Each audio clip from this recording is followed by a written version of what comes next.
Hey everybody, it's Gina Rogers. I'm one of the digital learning consultants at Grant Wood AEA. And I'm Beth Swans, another one of the digital learning consultants. And we're here today to talk to you a little bit about instructional videos.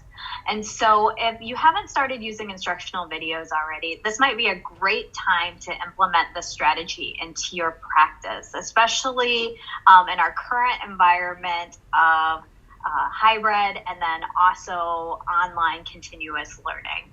And this is a strategy that will actually take you beyond this current context all the way into your blended learning practice going forward. It's such a great tool to use in this times of COVID, isn't it? Like, Yeah, connecting us across the miles. for sure. And so why we think that this is a great strategy to implement now is that it's really efficient for delivering core instruction to your students, or instruction that you want to make sure that all of your students get the same lesson. It also makes it really transparent for parents or caregivers or anyone who's at home supporting those learners, or who's there on the hybrid days supporting those learners, to make sure that we're all on the same page with regards to how the instruction looks and how things should be executed. Instructional video also has a really pretty high effect size.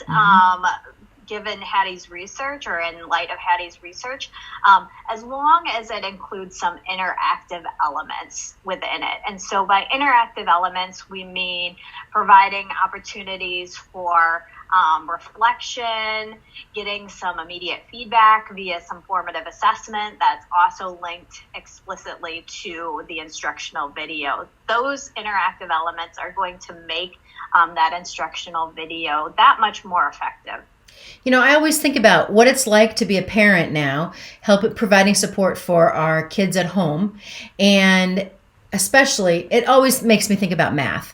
You know, I know how I learned how to do math, but I don't know that that's always the way the teacher is teaching it right now. So having an instructional video with her language, with her steps, really makes a difference.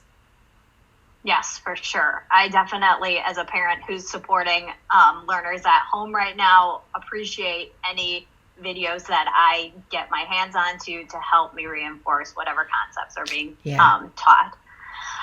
So let's think a little bit about some of those best practices for instructional video. First, those instructional videos, it should be really explicit or evident to the viewer why it is that they're watching that video, what they're going to learn from it. So what is that learning outcome that they're going to gain from that video? And so that should be directly stated in this video. So today you're going to be learning blah, blah, blah, so you can do whatever. So making sure that that learning goal is explicitly stated is really important. Next, instructional videos should be chunked into some short, digestible bites of content. We're used to delivering instruction in a setting where we have 45 minutes, but we aren't just spewing content that entire 45 minutes. We monitor what our learners are understanding. We provide those opportunities for reflection, those opportunities for formative check-ins along the way. And so the same should be true when we're providing instructional videos. We should just make sure that we're like chunking the instruction into small, digestible bites. And so research suggests that videos that are 6 minutes or under are going to have the highest level of engagement for learners. Those that are between 6 and 9 minutes, learners will still engage with. There will be a bit of a drop off. And anything above 9 minutes or longer than 9 minutes, there is going to be a significant drop off in engagement. So the really interesting thing is, I know we have some schools that are just videotaping their entire lesson and calling that an instructional video.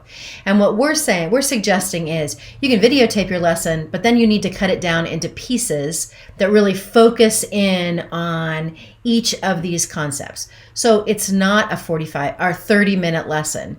It is just a piece of it. Yes. Yeah. Definitely making sure that there's some checks for understanding understanding after each of those chunks as well is going to be really important.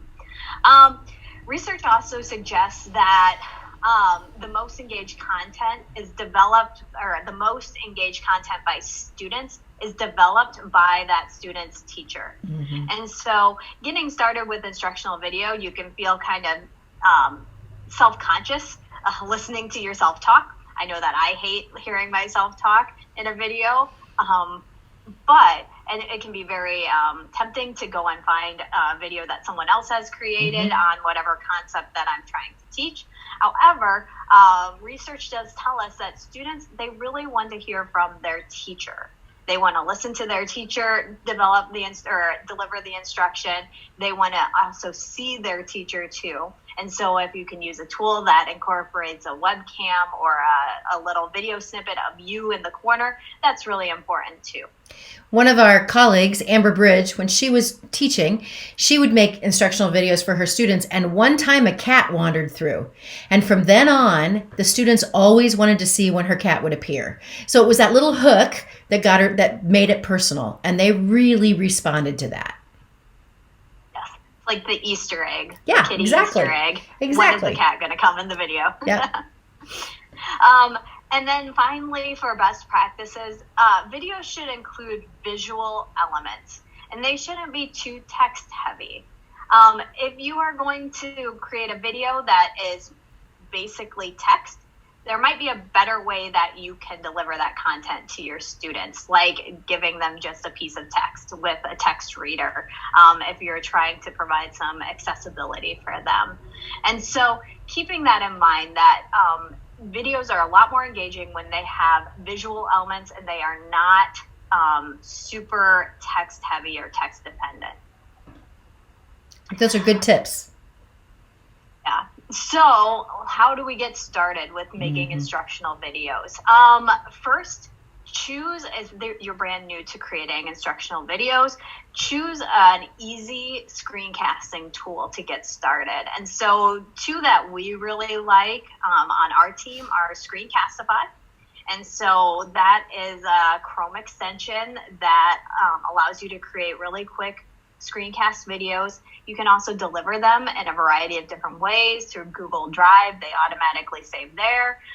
You can also deliver them through Google Classroom really easily right in the Screencastify kind of ecosystem. We also really like QuickTime as well. We all use Macs on our team. We know that there's a lot of teachers that work with us that use Macs as well. This is a tool that a lot of times we just forget is there on our Macs because it is native, but it does allow us to create some very quick, easy screencast videos. Yeah, and both of those tools are super simple to jump into. They have lots of how-tos. They're step-by-step, not difficult at all for beginners. Yeah.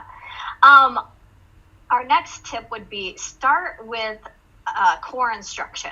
Okay, so some sort of lesson that you want all of your students to get. So maybe it's a quick video on how to divide fractions, and you're expecting all of your students to know and be able to do that, or know how to divide fractions, know what the process is. And so starting there makes it a little more doable as a teacher, rather than developing a bunch of different lessons for a bunch of different kids. So starting with whatever core instruction you want your all students to get.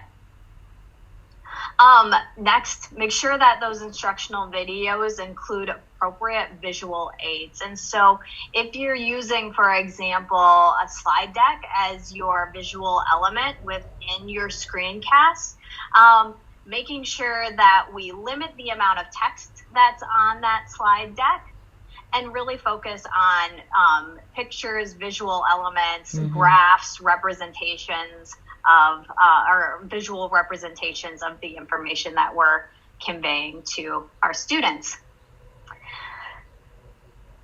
Consider building in cues for students as they watch your videos. And so especially as our students are beginning to be learners via video, this is really important. So providing them a cue such as take a minute to pause the video and write down 3 ideas that you have based upon what I just said.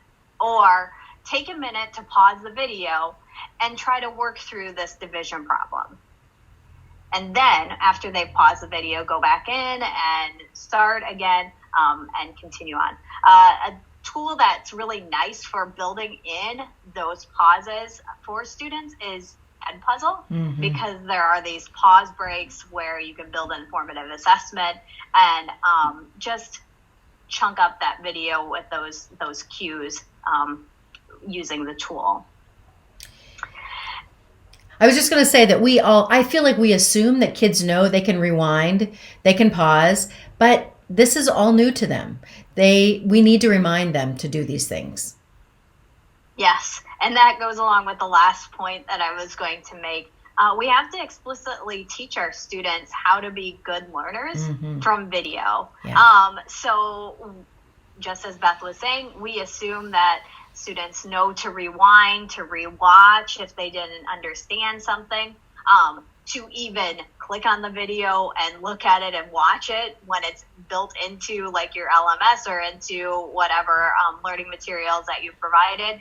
And your students probably need to have a couple go-rounds where you explicitly teach them how to be an online learner via video or a learner via video. And so going so far as to be like, so you're going to go into your Schoology page, you're going to find your video here and show them exactly what you envision them doing as learners. Click on the video, watch.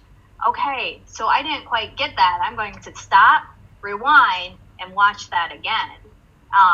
That's going to definitely pay dividends as well. Absolutely, absolutely. And in the beginning, we have to take it really slow. As they get to be more savvy with it, those kinds of reminders can go away. But we really need to be explicit when we start out. Yeah. So instructional video is a great tool. We really hope that you consider implementing this as we are in these COVID times, and then also continue to implement it as we move through. It's a great tool to add into a playlist or into any blended learning environment. Absolutely. Thanks, Gina, for sharing. Yeah. Thanks, Beth.